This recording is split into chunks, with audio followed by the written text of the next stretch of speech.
gonna let the beast out. Caged up, held down, but far too long. You ready? Be ready. Breathe in, smell the victory. Breathe out, let go of all the doubt you feel. Believe, reject defeat. Don't ever be afraid to be a legend. When it's on the line, seize the moment when the moment's right. Come on, you're in this fight. Don't ever be afraid to be a legend. Stand the test of time. Seize the moment when the moment's right. Come on, believe you're in this fight. Don't ever be afraid to be a legend. Hold up, are you listening?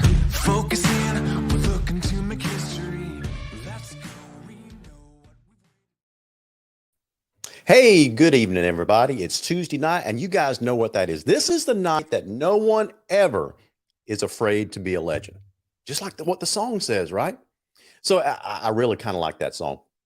But I don't know how your week has gotten off to, but I swear for the last probably month, probably more than that, probably 6 to 8 weeks, my life has been from the time that I get up in the morning until the time I lay down at night. It has just been nonstop. And so I think that's finally starting to settle down a little bit. Tell you a little what I've been up to a little bit.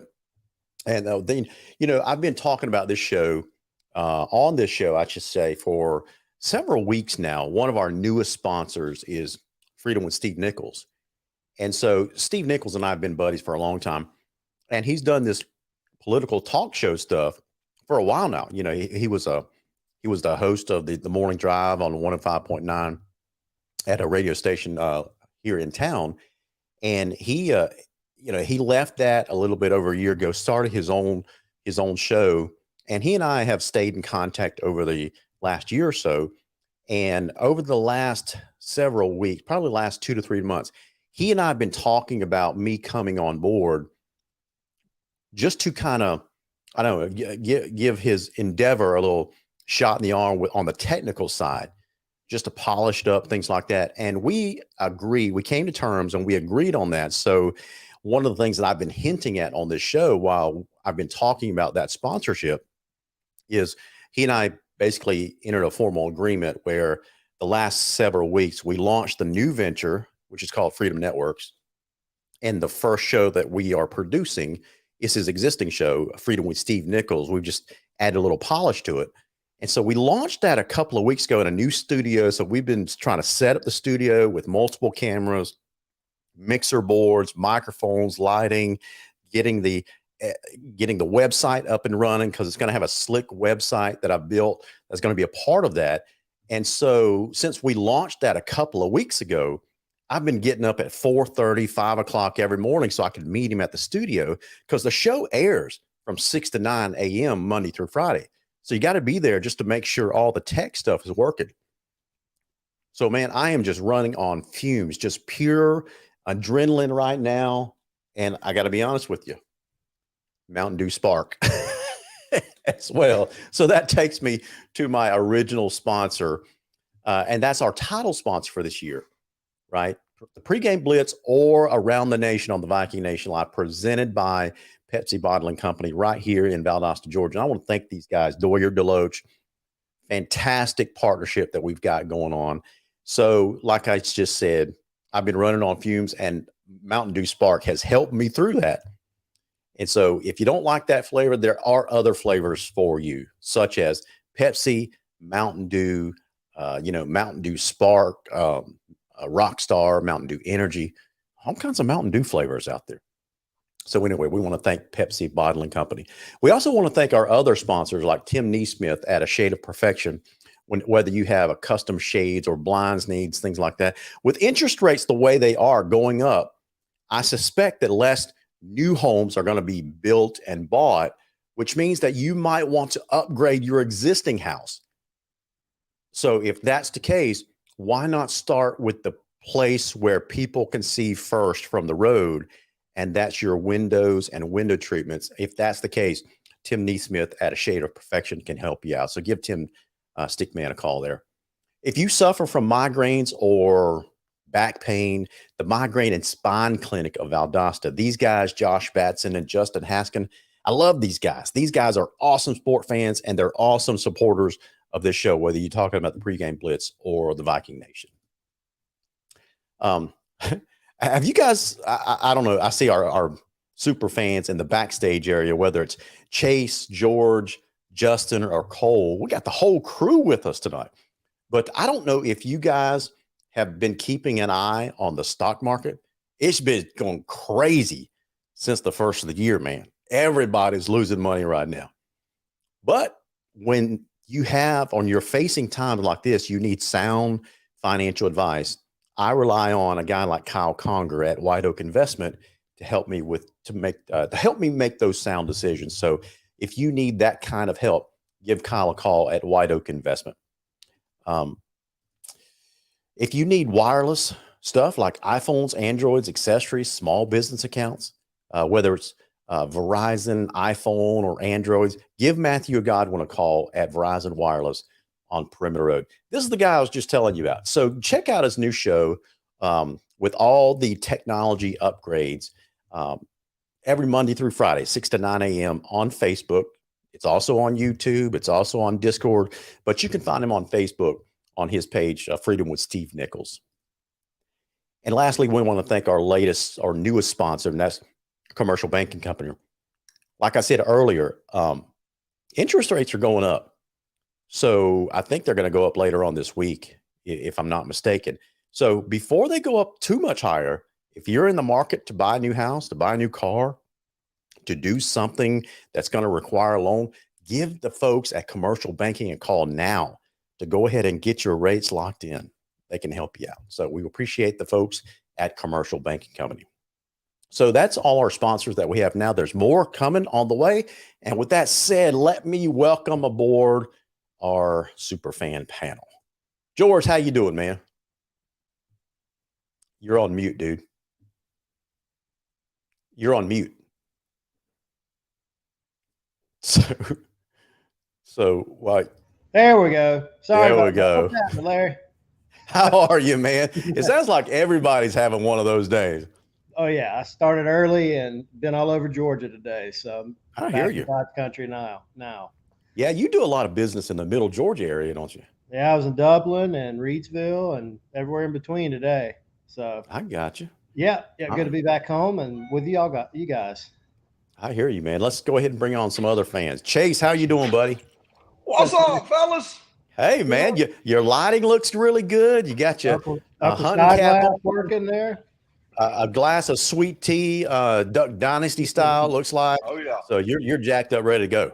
Oh yeah. Well, that's good because we got some good stuff to talk about tonight. You're going to need a lot of energy, man. Speaking of that, this guy is he's on top. Well, I knew Cole Moore would be on the show tonight. That's right. What's up, because LG? We're going to spend a few minutes talking about the big win that Big Blue, the new Big Blue in Cole Moore's life, as Thomas County Central. Yeah, man. They had a good showing at the 7-on-7 this past weekend. They really did. Man, I am dribbling all over myself. Good gosh. You need a bib. I do, man. I spill stuff on my. Listen, I travel a lot like George does. And so, George, I don't know about you, but I spend a lot of my time on the road, drinking something, eating a snack. And when I get home at the end of the day, it's like, what am I, 5 years old? It's got stuff all over me. Oh, yeah. I call it the 80-20 rule. Yep. I get about 80% in there. That's right. Now, listen, this might be the first time in the show's history that we've had 5 people on the screen at the same time. How you doing, Justin Haley? Doing good, man. Glad my little all-star season's over with, but doing good. Yeah, glad to have you back, man. Appreciate it. I'll let y'all have the spotlight for a little bit. Time to take it back. I hear you, man. I hear you. Chase, see what we have to put up with this guy? That's why he's virtually banned in Lowndes County. Virtually banned. Okay. You drive out in that truck, they can see you coming from Cook County. Listen. I don't think anybody's going to stop me. Nah. That looks kind of Take like out both Monster lanes of the Max. interstate. Listen, I had to make a call to the Public Service Commission today to get Justin's signal allowed into Lowndes County. Oh, Lord. Let me tell you something. I'm finna call the Langdales, and we finna get this straightened out. The Langdales don't control this show. I'm just saying, man. No, they don't control the show, but they control Lowndes, dang it. That's funny. I'll see your Langdale and raise you an Ashley Paul. There you go. There you go. All right, before we stray too far on the political side, let's get back to football. That's what the folks are here to tune in to do.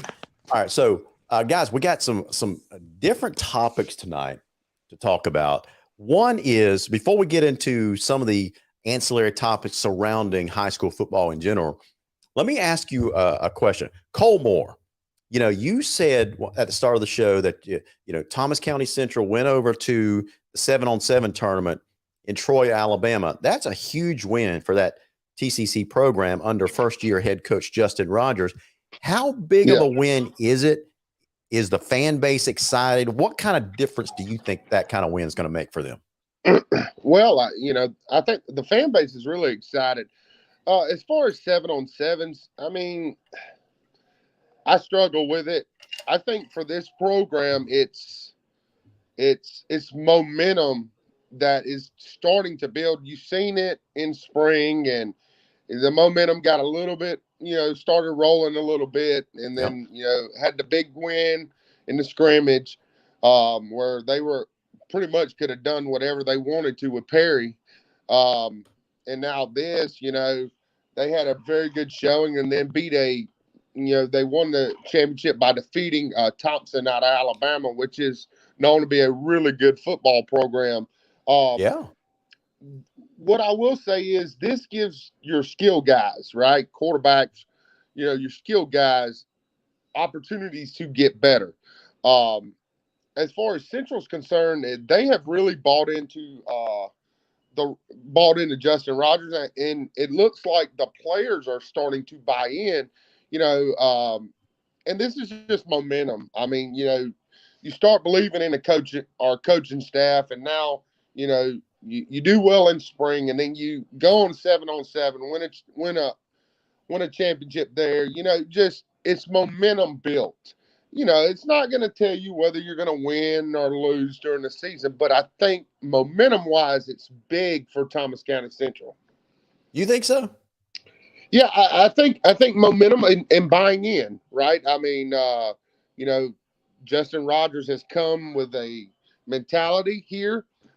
He's come with a different mindset. But I do think, look, I told everybody, I've been telling everybody, Thomas County Central it's not like they don't have the athletes. Now, I've been telling everybody, and I'll go on a limb. I think Thomas County Central may have the best wide receiver group in 1-6A this year, from top to bottom. They're very talented there. I think Sam Brown's very, very talented if they block for him. That's where the struggle was last year. But I do think Central will be better than what people initially think. I really do believe that Justin Rogers is going to have this program going in the right direction and fast. So, do you think? I'm gonna throw this softball question up to Justin Haley. Justin, do you think it's TCC's got really good skill players and they're really starting to improve there, or is it just all Sam Brown and he's a great quarterback? From the highlights I've seen, I mean, it's both, but just one at each position. Is Sam being that good, and then I forget the other guy's name, the wide receiver, the big kid. Yeah. Those two. I will say this, as far as 7-on-7s go, I take absolutely zero, thought or anything going to a 7-on-7. Colquitt's like the 35th in a row national champion of 7-on-7s, and hadn't brought home but 2 state titles in 20 years or whatever. That I'm just saying, Right. those skill guys are out there to show off what they can do, but you're also not out there. You're not out there, pressing too daggum hard. You don't want to get hurt. You don't have on pads. You've got no offensive line blocking. You got no defensive line going at each other. And so, I mean, yeah, it shows what some of your skill guys can do, but maybe 50% of what they can do. No pads. Like I said, you're not out there jamming folks, pushing folks, shoving. You're not. It shows what if anything, it shows what your cornerbacks have first and foremost, more than anything. And then then you go to wide receiver, and no offense, you got a lot of quarterbacks that look really good in 7-on-7s because there's no pressure. But at the end of the day, I think Sam is probably one of the best ones in 6A, just not in South Georgia, but in all of the state. Gotcha. Hey, before we throw out the next question, I got a question for George and Chase. But guys, as you're watching tonight, we're basically restarting our giveaways. So I'm giving away a couple of T-shirts tonight. Now, they are for folks basically in the local area, because one T-shirt, it's all Viking stuff, because that's all I got in inventory right now. So one is a shirt that says the Viking Nation on it. Cole, listen, man, Cole just earned a penalty box deal because he's making fun of. I barely got the word T-shirt and Viking stuff out of my mouth, and he's like, "Oh my God." Come on, man. It's a free T-shirt. You win a 7-on-7 and suddenly you're that's great. So I'm just kidding. I'll bring Cole back. What was I saying? Cole distracted me. Oh, the T-shirt. So we're giving away 2 T-shirts. One shirt says the Viking Nation. It's a very nice design on it. The other T-shirt is courtesy of Tim Neesmith with his Shade of Perfection Custom Blinds Company. He's got a Lounge football shirt, but on the back of it, it has his company's name and logo as well. So anyway, a couple of those shirts that we're doing a giveaway, guys. The only thing that you've got to do, that's if you want it, okay. But the only thing that you've got to do to enter that drawing is in the comments. You got to put this #pregame. That's all you got to do. No space, no nothing like that. Just #pregame. Okay. So anyway, you guys on the screen, if you want to enter the drawing, that's all you got to do as well. #pregame. Can I get some Angel Soft instead? You're not going to get Angel Soft. You can buy your own Angel Soft. So it's better than using T-shirts. Man, oh hey, man. can I get a 12-pack of Pepsi? You mean like Tiff? You get Tiff T-shirts. That might. Yeah, listen, I think Justin knew better, and he was about to earn the penalty box. He just muted himself. Self-police. Yep, I'm beating you to it this week. That's exactly right. So anyway, so that's the 2 drawings that we'll do at the end of the show tonight. So that's all you got to do. #pregame. We've got some people that's entered the giveaway already. So Tim Neesmith says if he wins, he wants a Viking Nation shirt. He doesn't want his own company shirt. He wants a Viking Nation shirt. I don't blame him. The Viking Nation shirt is I wish I'd had some foresight to bring that shirt in here so I could show you guys on the screen what that thing is. That's a sharp looking T-shirt. It really is. So we spent about $800 producing those T-shirts. Wow. So anyway, there was some money spent on that thing. So anyway, I had a question for George. George, we were talking about 7-on-7s a while ago with TCC going over to Troy, Alabama and winning there. We heard that from Cole and Justin, it's not really a guarantee of success in the regular season. It is going to kind of give a general direction of the direction your program is headed in, right? So guys, I'm getting some background noise. So if you're not on screen, if you're not talking, just go ahead and mute your line so we can go ahead and eliminate the background noise. But George, I got a question for you. Ware County's got a new quarterback over there. Supposed to be a hot shot guy, right? So he's going to need some work. So I'm assuming you guys are doing 7-on-7s as well. But, last week we spent a good part of the show talking about OTAs. So if you're the head coach of Ware County, do you put more emphasis on 7-on-7s or OTAs? Or do you value them, both of them equally? Yeah, I think you value them fairly equally. Although in our unique situation, we have a pretty experienced offensive line coming back. Yep. So, and we've had, more importantly, this is our 4th year in this program and in this scheme of Jason Strickland's offense.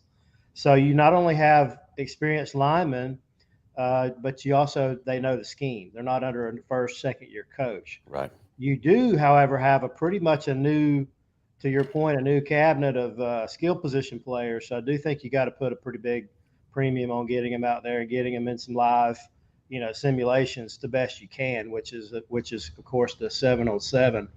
So I would probably tilt it a little more toward the 7-on-7 for this year.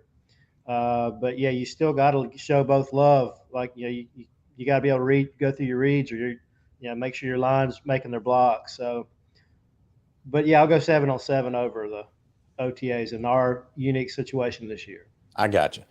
Chase, you're the Lowndes representative. Lowndes has got, I think Lowndes did a 7-on-7 earlier this week, didn't they?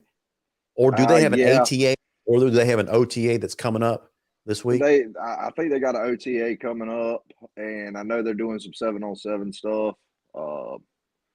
Because I think they're doing some 7-on-7 in the morning or sometime tomorrow. Because I know some of the varsity players were talking about it. So, yeah, someone sent me that text earlier today about their schedule. I can't find it right offhand, but I think they do have an OTA. I think it's later on this week, but I can't remember where it is. Now, a program like Lowndes, historically, I don't know what to expect yet under the Zach Gage era, guys, but historically, the OTA has probably been more beneficial for a Lowndes program because it was a run-heavy program up until now, right? And so I think you get like 2 OTAs a year or something like that. So Lowndes placed a big emphasis on those OTAs. So we would go over there and basically scrimmage teams like Coffee County because they had a pretty stout offensive and defensive line. That's really where you get a lot of your trench work done in your OTA camps. So Cole, we made a big deal so far about the 7-on-7 that TCC took part in over in Troy, Alabama. What kind of OTA work are you guys doing? And do you expect your offensive line to be able to protect Sam Brown to give him time? Well, I mean, those are both good questions. As far as cookies, I don't really know what they're doing, but they're going to Florida State again for weekend. Coach Rogers, yeah, Cole, he's offensive. Dang, tell them internet. Go ahead. Yeah, Cole, Hey, listen, Cole. we're having some internet issues, so you may want to disconnect and reconnect because we can only barely hear every third word from you. So I'll take Cole. Maybe he can disconnect Picked and up on that pretty quick. Yeah. Yep. So I hope he reconnects back because there was a question for him but I'll ask one of our viewers as well, guys. One of the things that we see a lot that happens this time of year is the transfer season. So it's the off season, but it's also the transfer season as well. And one big transfer that we've heard that happened in the last week or so is a transfer from Tift County. And what we're hearing is he's transferred into Valdosta's program. So Daryl Britt, you're a big Wildcat fan. Is that something that you can confirm for us? There's Cole right there. Cole, did you hear that question I just said out loud? Cole, can you hear me? Hey, can y'all hear me? Yeah, we can hear you now. Yeah. Hey, Cole, what can you tell us about the transfer from Tiff County into Valdosta? Oh man. Last thing I heard was he is. I'm not sure if he's in Valdosta or if he's staying at Tifton. Oh, really? That's the last I've heard, and that was this past weekend. Maybe he's not feeling Valdosta. I don't know what's going on there. Do you think? I'm telling you, there's another school. There is another school. Do you? Oh, there's another school involved that he might be transferring to? There's a way greater chance he's transferring to the other school than he would Valdosta. Can you tell us which other school that is? Yeah, 100%. Lee County. Lee County. Yeah. Oh, Lee County has hit the transfer portal. Okay. Yep. Well, I mean, I think it's more of, I think the kid really wanted to go to Valdosta until he learned that he probably wasn't going to see the ball no more than he would have if he stuck at Tifton. Oh, okay. So I'm not saying Tyler is gone because he may stick at Tiff County. Who knows? But looks like he's very coveted. Cole, can I ask a quick question on that? Yeah. Would either team, either destination have him playing wide receiver? Because I think Valdosta was looking for a QB, kind of lockdown QB, and I know in his profile he's a wide receiver first, so I think he's got a QB. Tyler does not want to play quarterback. Is that right? I wonder if that played into the Valdosta. This is it. He's being recruited to be a wide receiver, and he's had some looks from some bigger schools who just have not pulled the scholarship. They haven't offered him yet, but he's very hot. Okay, so wait a minute. Let's just clarify what you just said, because the wording, the language that you use, he's being recruited by college programs as a wide receiver, right? Yes. Yeah. High school. Just wanted to make sure so there's no rumors coming out of this show. No. He over the summer he's had official visits to Florida State, Oregon, Georgia, but the bigger schools haven't pulled the trigger yet because he played quarterback most of last year, right? Right. So I mean, he's going into his senior year, and he does have offers from smaller schools, but like Coastal Carolina, Troy, Florida Atlantic, schools like that. But if he wants to go big, he's got to have a little bit more on film. If he goes to Lee County, he's pretty much been told he's the number one wide receiver. Yeah. Is that right? Yeah. That is 100%. He knows what he's talking about. Okay. So Tyler is very gifted. Okay. And I don't blame him if he leaves Tifton. You're playing in a veer where you're probably not going to get the ball much. Is he Tiff County's best athlete? I'm asking that not to be flippant or anything. I'm just asking that as an outsider. Is he their best athlete? Tyler Parker is a phenomenal athlete, but yes, he is our best. And Tyler can also probably play Division I basketball as well. He's a phenomenal basketball player as well. He's been offered basketball-wise from Virginia Tech, some Georgia Tech. So he could play basketball, but he's going to play football. Gotcha. He's a phenomenal athlete.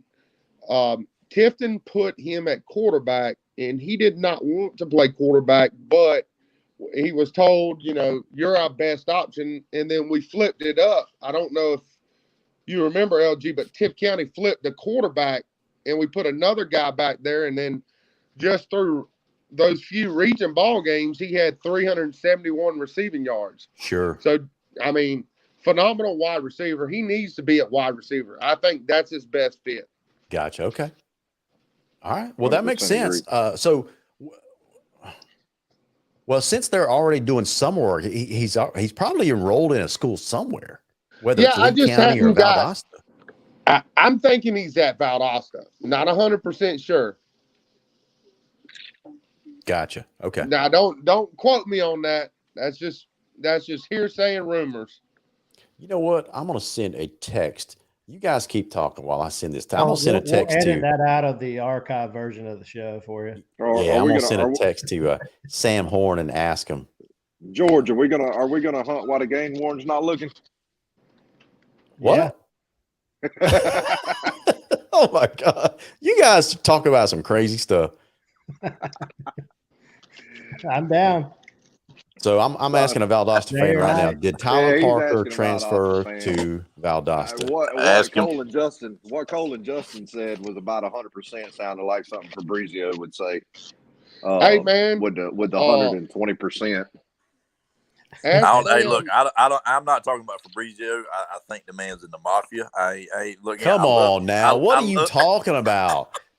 You can't say stuff like that. Come on, dude. Son, we from South Georgia. We from the sticks. The mafia don't affect us. Hey, look, I love Fabrizio. The mafia's long gone too. Yeah, listen, y'all need to leave. I'm so busy. Y'all need to leave Lee County alone because they are the only school in the state that had 0 kids that live out of district. 0. Cheers to Lee County for believe it if you want to. It's a real number, man. So you guys need to lay off. You guys need to leave Lee County and Trip Block, my buddy over there in Leesburg alone, man. So anyway, they're just trying to do their best over there, you know. Didn't they just get new Kroger or something? Or no, that was Coffee County just getting all the Publix. Yeah, Publix, that's right. Listen, Coffee County is they're booming with growth, man. They've got a new Starbucks over there, a couple of new fast food places. You know, they got the it's not a PetSmart, but is it a Hobby Lobby, something like that? But they're building a whole shopping center right there as you come into town. It's nice. It's a really nice building. They're only there at 6A for you know it. If they were closer to the interstate, they would definitely do a lot better. Listen, that has really helped Valdosta, to be honest with you, more than anything, is being on the interstate. Yeah. Now, if Coffee County can find a way with all the growth they're enjoying, if they can find a way to make cell service work at their stadium. No, they block cell service on purpose. That would be awesome.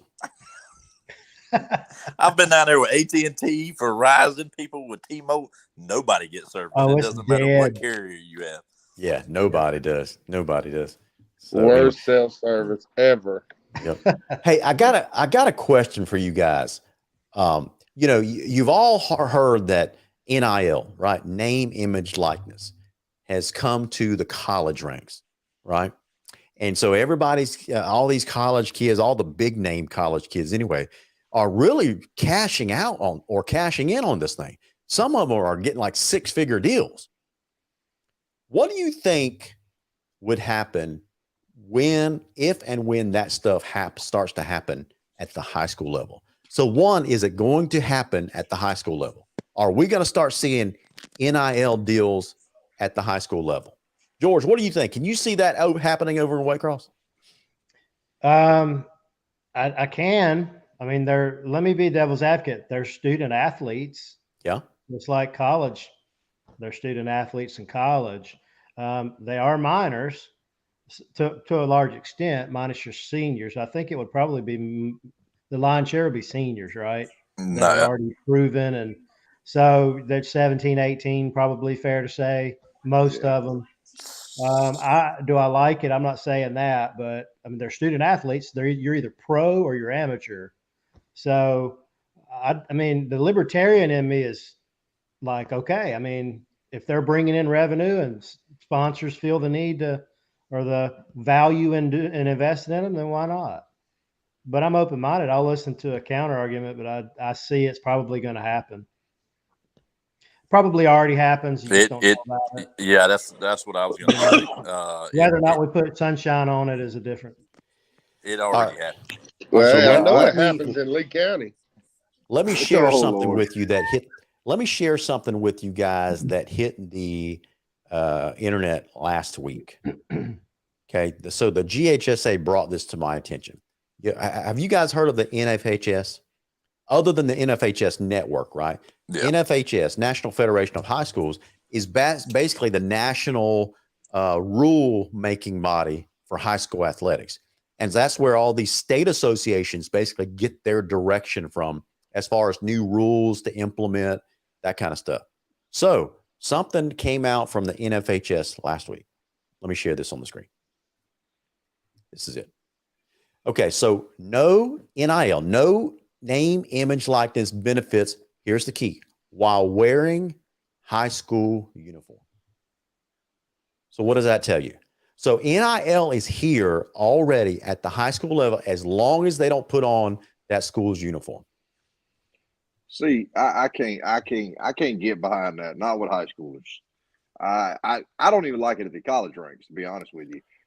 I'm okay with them making some money, but a six-figure deal when you haven't even put your name on a contract in the NFL is it's ridiculous. I realize you're out there sacrificing your body, but you're also getting let's be realistic, depending on where you're going to school, somewhere between $40,000 and $100,000 education. So, you're getting paid. It just may not be in the form of money. But I'm okay with you making a little money off your name, image, and likeness. But I think the NCAA is going to have to come in at some point and put a cap on that and say, look, you can make up to this, but that's it. Because you're making it to the point now where, let's say Lowndes, I'm just going to use Lowndes as a example. Let's say Lowndes players start raking in NIL deals. Are you honestly going to sit there and tell me that these high-profile athletes in Tifton, Lee, Colquitt, Thomasville, Waycross, you going to tell me they ain't going to find a way to move to Lowndes so that they can get in on that NIL money? Well, that was my next question, right? So here's the whole premise behind allowing a high school athlete to benefit from NIL money. What is the difference between signing an endorsement deal with a local car dealership and working at Burger King's drive-thru? Exactly. I Here's was the deal. about to say a summer job's a summer job. If you want to go The amount of earn money. Go ahead, Chase.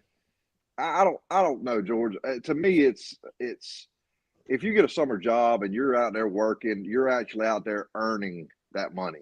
If you go sign an endorsement deal to take a bunch of pictures at a car lot to get paid for signing autographs or taking a picture or whatever, maybe if you do a commercial, yeah, I could see getting paid for that because that is a lot of work to make a commercial.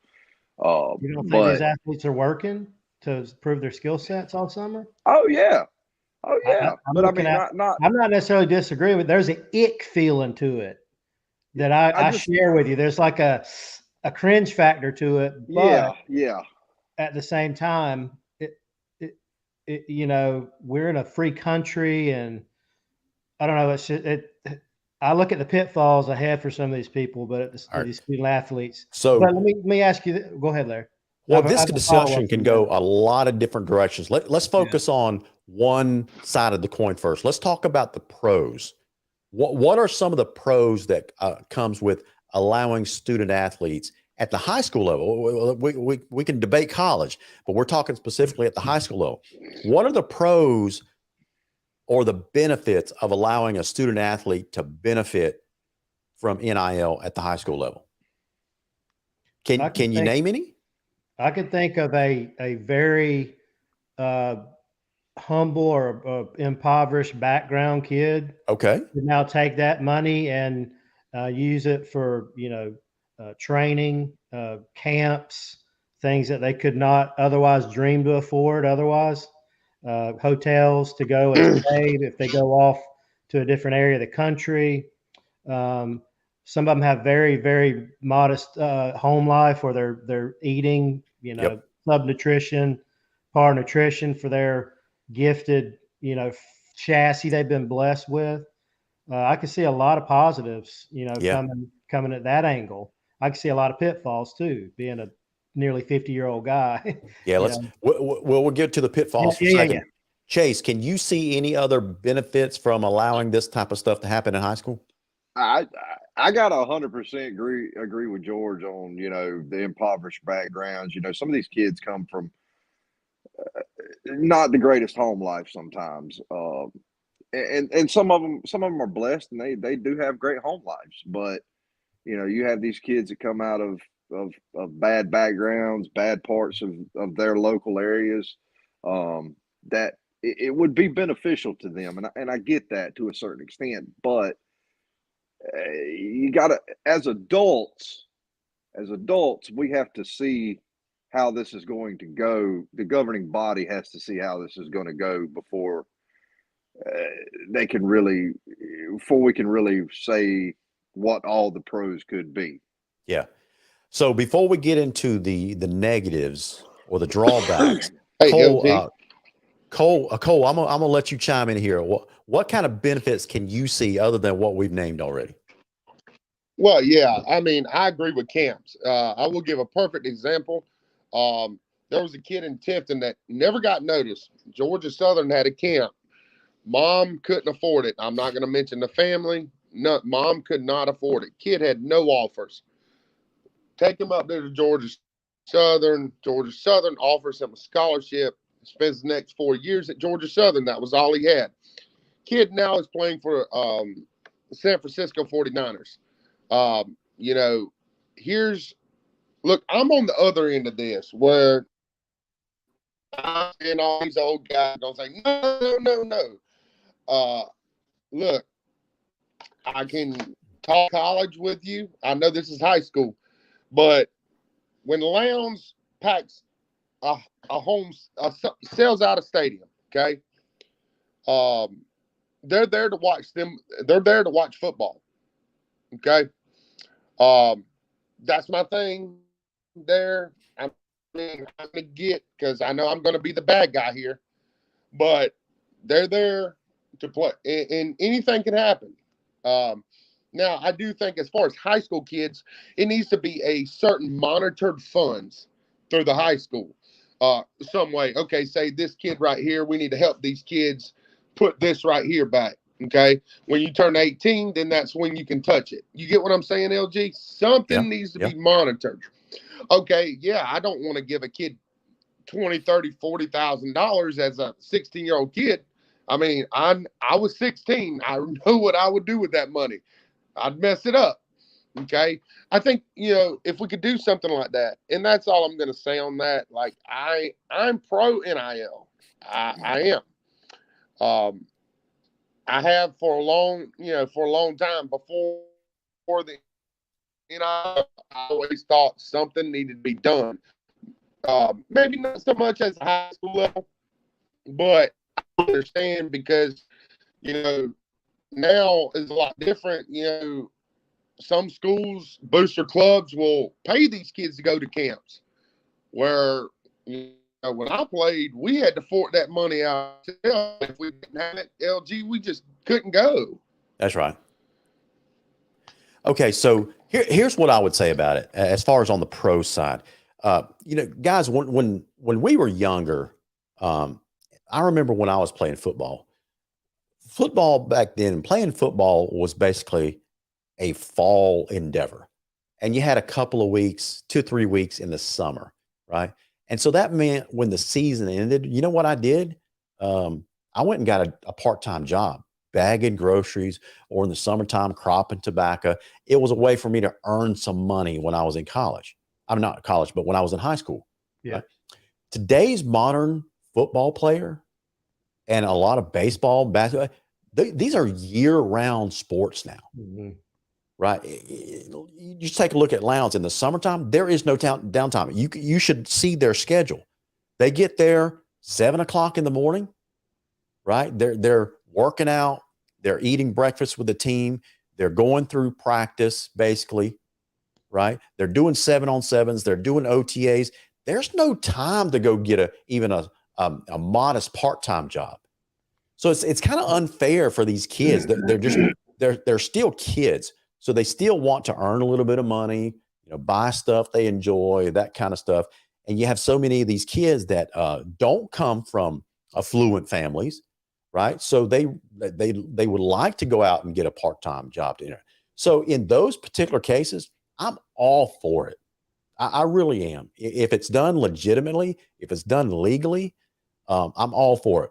Now, the other reason why I'm for it is a philosophical / political reason, because I love to celebrate the individual, especially those that basically kill themselves year round and work. They hone their craft. They put their body basically through torture with these workouts that they do nowadays to get bigger, faster, stronger. I want to support these guys and allow them to celebrate their individualism. And what better way to celebrate the individual is than allowing that individual to earn whatever money comes with the talent that they have as an individual, right? So I love that component. Now, let's talk about the seedy side, the side of the coin that could lead to abuse, because we all see it. That's what makes us kind of cringe, because we see how this can be abused. So, Justin, I'm going to start with you. If you can still hear me, what are some of the drawbacks? What's some of the downside of introducing NIL money at the high school level? Well, I'll tell you from what I can know and experience, but I'm also with Cole on this end of the spectrum. I'd much rather see it. Just a quick second on that side of things. I'd much rather see it than to not. You could do something to where it's financial based on how much the parents make, et cetera. You could set it up a bunch of different ways. But when I see kids on an everyday basis, literally 16, 17-year-olds making six figures, mid to high six figures in crypto, and not ever living, working, 2 hours a day. That happens all across the country now. So it's the old thing, it's the old thing where, who deserves to make more money? Somebody like that, or somebody putting food on your table like a farmer? I mean, you can sit there and argue that kind of stuff all day as to the kids playing sports and not really working. He shouldn't really get money. Well, hey, they're making all different kinds of money nowadays. But the negative side of it would be, coming from GIS, I can go ahead and tell you the negative side of it would be, you're just going to have powerhouses. I mean, in certain sports, there's going to be one school be a powerhouse in football. Another one's going to be a powerhouse across the state in basketball, softball, et cetera. And you're going to have these 5 or 6, and then that's it. I mean, nobody's going to come close to those teams in these particular sports. And like I said, I use GISA for example, because you see John Millage. John Millage is helping some of those kids, whether it be through, we've got something similar to that. Not really. It kind of isn't, but it's like the gold scholarship money, where each school gets X amount of money to be able to give to certain kids to be able to afford the tuition. Then you have boosters step up, pay the tuition. You've got boosters that pay for cars sometimes, gas money. This happens in every GISA school. And if a GISA school tells you it doesn't, if they go 0-10, then they're probably telling the truth. If they went 10-0, they're telling you a story. John Millage is one of them. Westfield, we've won 5 straight state championships in softball and national championships. Don't think for one second we're not helping some of those girls, move in from Hawkinsville, et cetera. So that money can be used to just create extremely big powerhouses where nobody can touch you. There's no competition left. I think like John Millage's closest game last year in football was 21 points, and they pulled the starters out just for the heck of it. In softball, we played like a 30-game schedule. We lost 2 games because we didn't have the starters play. It's going to create those certain schools to dominate in certain sports, and it's going to be over with for everybody else. Why? How is it we always end up weaving Westfield into our conversation? Because you know what? If we could talk about Ware and the Raggedy Gators, if we could talk about Lamb and the Viking helmet that's just done had both his horns broke off last year by the greatest team ever to step on the high school football field, and we got to talk about these the fake Yellow Jackets. If we can talk about all them, we're going to talk about the real deal Westfield Hornets. Man, my Barbarian Rebels. Hey, look, my Barbarian Rebels would run roughshod over Westfield. Hey, football. No, they wouldn't. Not this year. That's the only time we can talk about Westfield, because ain't nothing to say during the season. I think our record was better than everybody's on this page. I believe. I'm pretty sure it was. If it wasn't, it was pretty close. Chase, you got to get your Eagles down. Is it Eagles down there? Oh, Georgia Christian Generals. Generals. They play in GICAA. That's a whole different organization. They play Yeah. I think they play 6-man football. I think. That's No. kind of like No. our Christian school here. Yeah. All right, let's get back to the NIL discussion. We got about 9, 10 minutes left in the show. So NIL. Okay, so we heard from Justin. I'm gonna throw this question out to anybody.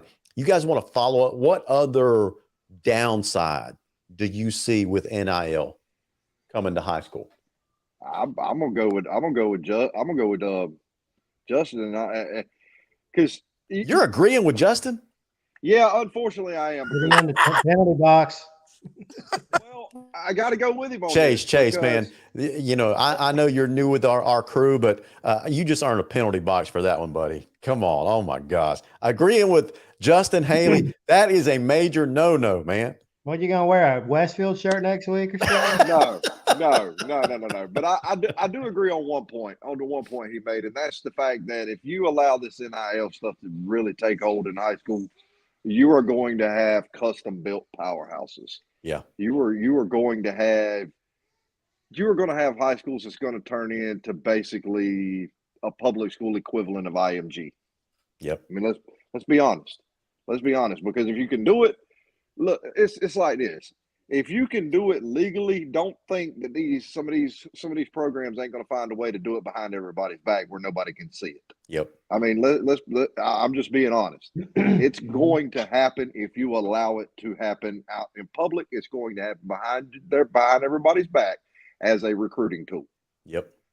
I mean, you got to at some point, you've got to, as a governing body of high school sports and everything, you're going to have to draw a line in the sand, unfortunately. I mean, that's just the way it is. It's the world we live in.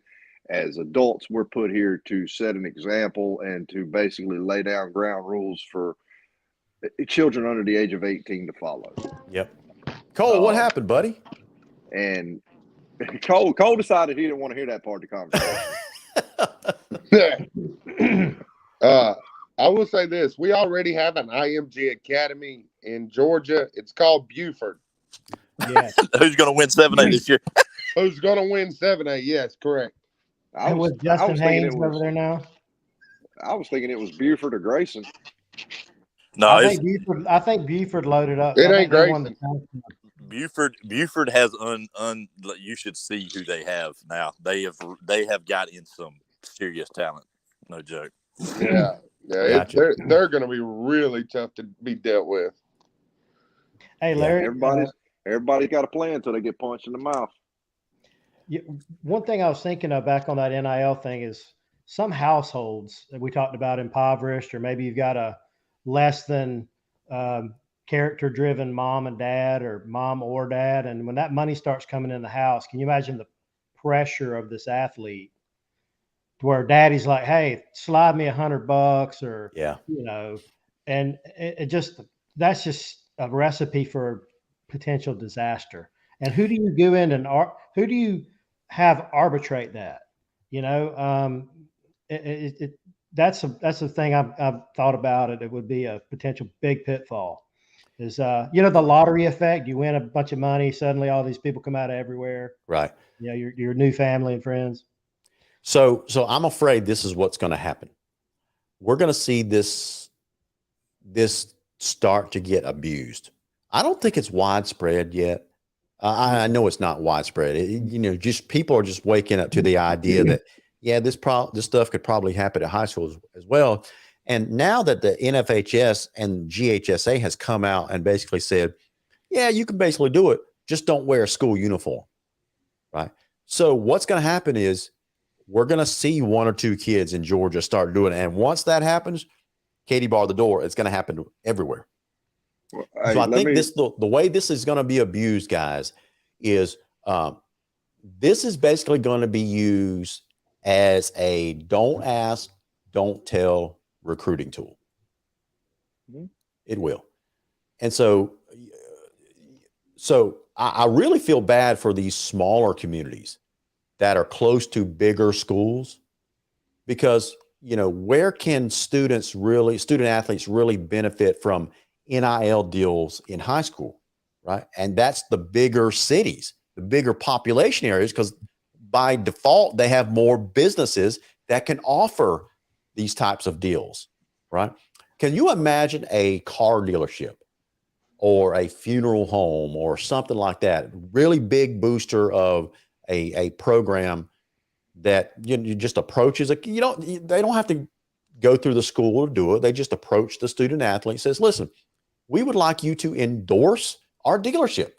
And in return, we're going to let you, instead of paying you, we're going to let you drive this car for a year at no cost. Right? I can see that happening. Mm-hmm. Yeah. So, and unless the GHSA or another governing body, maybe the state legislature or whoever gets involved and starts to put rules in place, because that's what's really hurt the college ranks. I mean, they turn this stuff loose. They turn the spigot wide open without any rules in place, and it's like the wild, wild west. Right. So the high school governing bodies really need to get out in front of this thing. And here's how they could do it. They're not going to be able to bar it, but what they could do, George, in our business, we call it modest amounts or fair market value, Correct. Something like that. So if you have a student athlete endorse your car dealership, you can pay them, but it's got to be fair market value for their services. You can't be paying them in the form of a car for a year for basically 5 minutes worth of work. Right? The way inflation is right now, that's probably about worth it. It could be. Maybe you could do it in the form of like you say, and channel it toward like a 529 or some sort of education fund that they can't necessarily just grab and liquefy and just go crazy with, Yep. The other thing Larry, I thought with regard to transfers is they maybe could say if you transfer, you have to forfeit a year of NIL eligibility. Sure. And that might put the governor on a little bit of that too. Could be. I don't know. A lot of the stuff you have to just let it start going. Otherwise, you get paralysis by analysis. Yeah. And you never get it off the ground, and you start having to legislate it by way of the loopholes. That's right. Let me add this to it. All right. And hey, before you do, Chase, let me remind our viewers, because we just got a couple minutes left. Guys, if you want to enter for your chance to win those 2 T-shirts, one says the Viking Nation on it, the other says Lowndes Football with Tim Neesmith Custom Shades and Blind, Shade of Perfection company on the back of it. So we're giving away 2 T-shirts tonight, and the way that you enter, if you just see the instructions right there on the bottom of the screen. To enter tonight's drawing, all you have to do is in the comments section, type in #pregame. No spaces. You don't have to capitalize letters. You can if you want to, but no spaces. Just one word. #pregame. That's it. All right, go ahead, Chase. Make your final word. Larry, here's one thing that I didn't think about. All right, if they allow this NIL stuff to start creeping into high school football a lot more than what I think we're going to see, do you think it's going to have an effect on these big time recruits, these big time D1 recruits, all of a sudden are going to start opting out to sit out their senior year a lot more? They already are to an extent, aren't they, Chase? Oh yeah. I mean, they're starting to. You're starting to hear and read articles about that. Yeah. Yeah. Now, I will agree. Like, there are instances where, let's say you're somewhere in the Midwest or something like that, and you're a big time D1 quarterback recruit, and going into next season that you don't really have a whole lot to work with. Yep. I get it. I get it to that extent. But if you're coming off of a state championship year and you've got your guys coming back and it's going to be your senior season and you opt to set out because you're a D1 commit, right? I think my opinion has always been at that point, some of these college coaches need to reevaluate their scholarship offers. That's right. I mean, and the NIL deal at the high school level is going to have a major impact on that. Yep. Absolutely right, man. Absolutely right.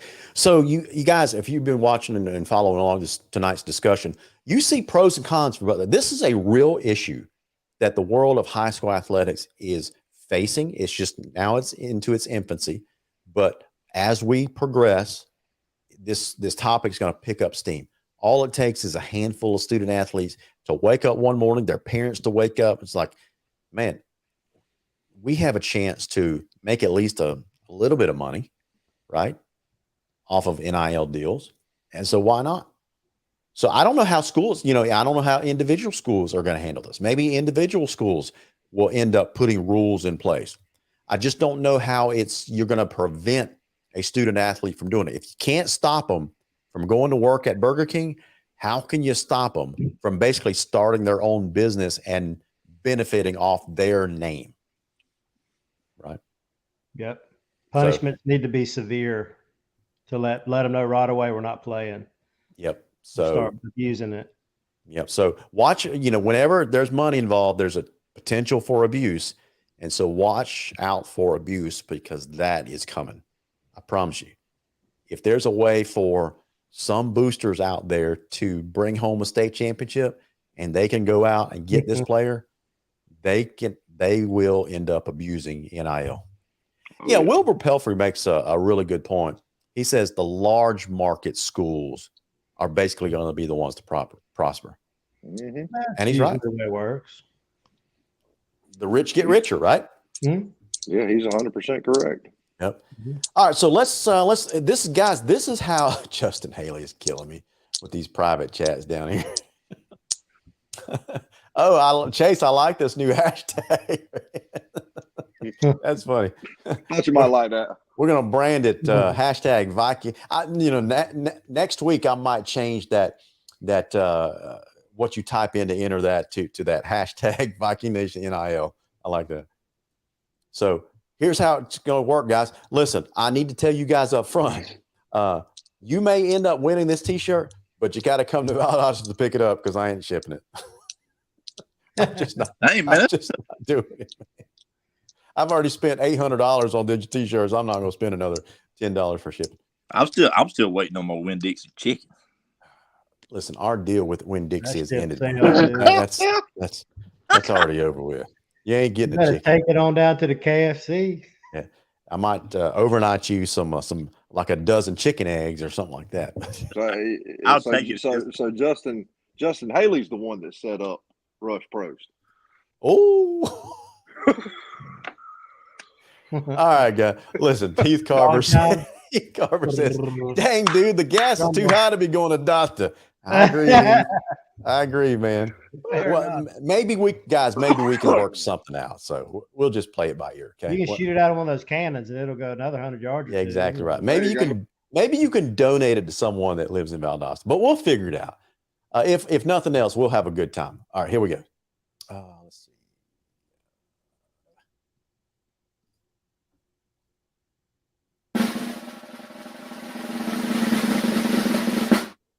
And it's gonna be Carlo Whiting. That's my mom. Is that right? Yeah, that's my mom. Guys, I promise you that was not a setup. It's rigged. Hashtag rigged. Everybody put hashtag. Our parents and friends, right? You could tell by Chase's reaction, man. That was like genuine surprise. That was. I'm shocked. I'm sure she'll love a Viking Nation shirt. I'm sure. Okay, so Carla Whiting gets the Viking Nation shirt.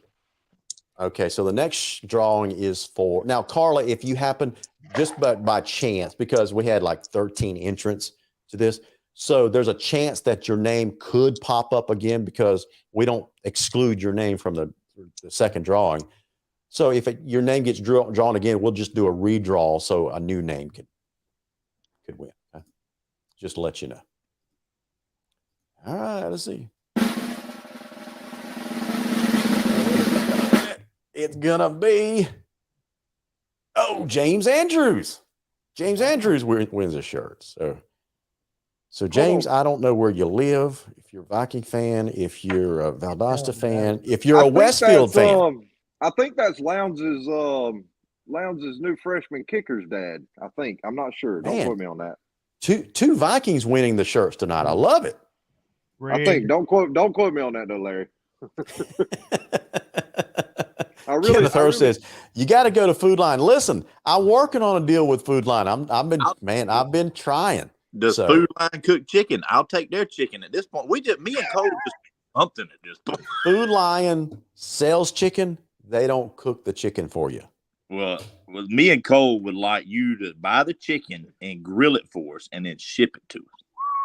Maybe we'll have a show one night, the Viking Nation campfire show, where we do like a rotisserie chicken, Chase, and we have the show and we're cooking chicken at the same time. I'll make it. I'll make sure I come to it. There you go. There you go. Yeah. Justin, we know what you're in charge of, but we'll talk about that later. Well, guys, that's our show tonight. Thanks so much for tuning in. Sorry that we were running a little bit behind, but I'm about to go crash because this Mountain Dew Spark is running out of spark, and I'm about to crash. So anyway, I forgot what I was going to say. So thanks for watching the show. On behalf of all the guys on the Superfan panel tonight, George Braddock, Chase Garnto, Cole Moore, who's already ditched us, and Justin Haley representing with pride the Westfield High Mountaineers, or whatever you call it. The Green Hornets, or whatever you guys call yourselves. So my name's Larry Godwin. You guys have been watching the joint presentation during the offseason of the PreGame Blitz and Around the Nation on the Viking Nation Live. Until we see you guys next week, go Vikings, and y'all have a great week. Go Lions. God bless.